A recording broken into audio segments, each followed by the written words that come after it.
But we have not had, with the exception of the ones I just pointed out, we've had very few air disasters along the California coast.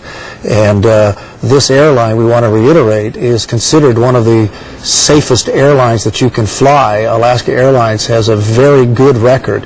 And on a personal note, I had just told Laura that I had looked into flying Alaska recently because I too am going to make a trip down to Mexico in a couple of months, and I was very satisfied with the way they do business and their experience flying up and down the coast and all the way into the interior of Mexico. And it is somewhat ironic. In fact, I usually, because I fly Alaska when I go down to Cabo, and oftentimes I'll talk to the other passengers about the irony of here is this Alaskan Airlines, as it's called, but it heads to Mexico all the time, almost like a shuttle service on the hour. You can pick up a flight to go down to Mexico to the various resorts. And of course, we're seeing here this evening what appears to be a catastrophic getting to somebody's vacation. Right now, as we watch this scene, we have to keep in mind the task facing the people from Alaska Airlines.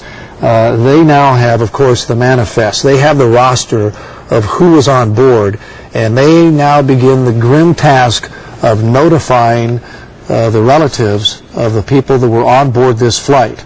There is no confirmation of anything other than we have a sighting, we have an oil slick, we have debris, but as we pointed out, this went down almost 2 hours ago. There is no sign of any survivors, and so the airline must now begin the job of contacting those people who had relatives on board this aircraft. And other than that, it is almost a helpless feeling as you stay on station as we are, and there is just nothing going to change here as we continue to await official word as to how many people were on board and if there is any more information coming out of the towers where there was communication between the pilots. Harold, there is one report coming in right now that says that radar indicates that the plane fell from 17,000 feet and then was lost from the radar. A very important point. We're just hearing that for the very first time. This coming out of San Francisco as people there are trying to collect facts because, of course, this plane was on its way to San Francisco and then eventually Seattle. That was from the airport spokesperson in San Francisco, Ron Wilson, Laura. That's where we're getting that. Again, reiterating, he said the aircraft crew reported mechanical difficulties and asked to land at Los Angeles. And then, as you just pointed out, KRON, the affiliate in San Francisco, quote, radar indicates it fell from 17,000 feet and then was lost from radar. Wilson, the spokesperson, telling KRON that story. Okay. We are going to switch over to Scott Reif, who is able to bring us the latest information. We are losing the last of our light here as we look at this emergency scene in Ventura County, not far from Oxnard. Scott, what are you still able to see at this point in time? Well, we are certainly losing the light. We don't have much left. You see the lights on one of the fishing vessels on there. Then off to the right side, you see the Coast Guard helicopter. Dave, go in tight on the helicopter if you would. Now, unfortunately, we have not seen the divers deploy. There are 2 divers on board that helicopter waiting to deploy if need be. We've seen a lot of debris get kicked up underneath the rotor wash of that helicopter. One large piece that almost looked like an escape mechanism or escape slide from the door of these types of aircraft. We couldn't confirm that, obviously, because our altitude has been pushed up so high to stay out of the way of the other aircraft that are assisting in this search. But as I look out over the ocean line towards Oxnard, we are seeing more and more resources start to head this direction. But our light is only probably about another 15 minutes or so. Then it is going to start to get extremely dark out here. Now, you mentioned the weather conditions. The weather conditions were optimal. There was no problem with the weather conditions, no wind. Even the rescue conditions in the water look very good. It is a calm sea right now.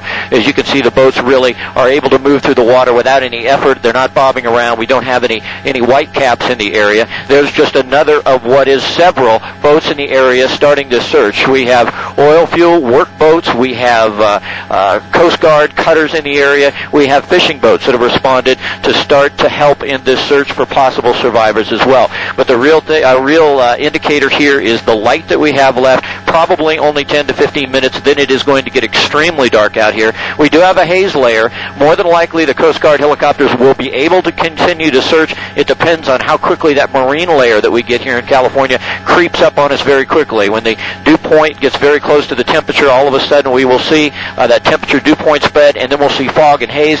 That could definitely deter their search. And as you can see, it is getting darker and darker just as the moments go by as we try and show you the aircrafts that continue to search for what at this point in time does not appear to be any survivors and only small pieces of debris underneath some of these helicopters and the boats that now are shining their lights on the water.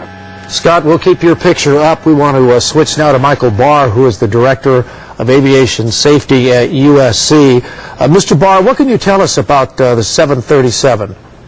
Well, I've got different reports that it may be an MD-80. All right, sir, what's the source of your information? On CNN, when they first came up, they thought it was a 737. And then the latest report about 10 minutes ago, it may be an MD-80. Well, we don't have that information. We are going with our reporters on scene and at Los Angeles International. If it's all right for you, for the sake of argument, I'd rather stay with our information, a 737. Very well. What can you tell us about that aircraft? It's probably one of the most popular airplanes used in the world today, approximately 4,000 aircraft. It did have a problem with the accident in Pittsburgh and Colorado Springs with a rudder control unit. The NTSB had recommended some fixes, and most of those airplanes were being fixed for that problem. Other than that, it's been a very workhorse for intermediate hauls for all the airlines. Mr. Barr, we do know that that particular airline does have MD-80s as well as 737s. It could have been either one of those aircraft. We are hearing now that there were 70 people on board. What exactly will take place now in the process? This is obviously a very tense, potentially tragic time. Well, one of the things that the reporter said earlier in the helicopter, they're losing their light, and so they'll probably do an all-night boat search, and for any other victims or anybody that may have not been injured or not hurt.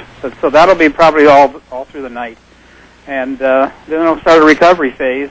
Well, they'll start bringing hopefully the victims back and finding the wreckage at the bottom of the sea. And then after the recovery phase, they'll start bringing the evidence, and during this time they'll be looking for the flight data recorder and the voice cockpit recorder to send it back to Washington so they can get some instantaneous knowledge of what was happening in the aircraft.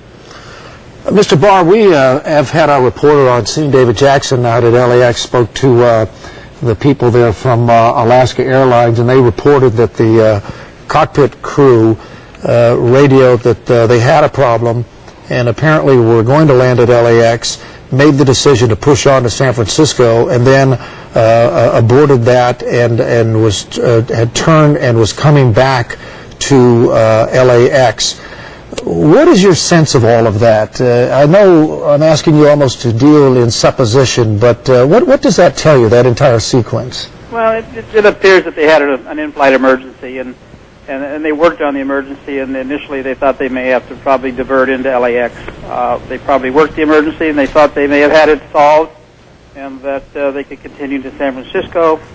As time went by, a few minutes, they said, well, maybe we'd be more conservative and smarter to divert into Los Angeles, so they started to divert into here.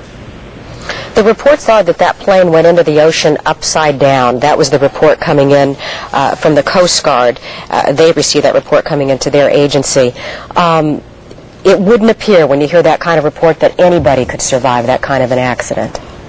Well, that's true, but the Kenya accident that happened this morning, that 169 people perished. We had 10 people that survived that, and it was a major accident. So, hope is always there. Mr. Barr, thank you so much. And, sir, we have confirmed from an FAA spokesperson that it was indeed a 737. Good. Thank you. And we thank you so much for your information and your professional insight, and for watching ABC 7 Eyewitness News as we continue our coverage of a plane crash off of Point Mugu. David Jackson is online out at LAX. And, David, if you're within earshot, come in. Yes, Harold, wanted to mention that we did understand this to be a 737, and wanted to mention that Alaska Airlines does fly a larger fleet of MD-80 aircraft than it does 737s, but they've been expanding their 737 fleet of late, and most of the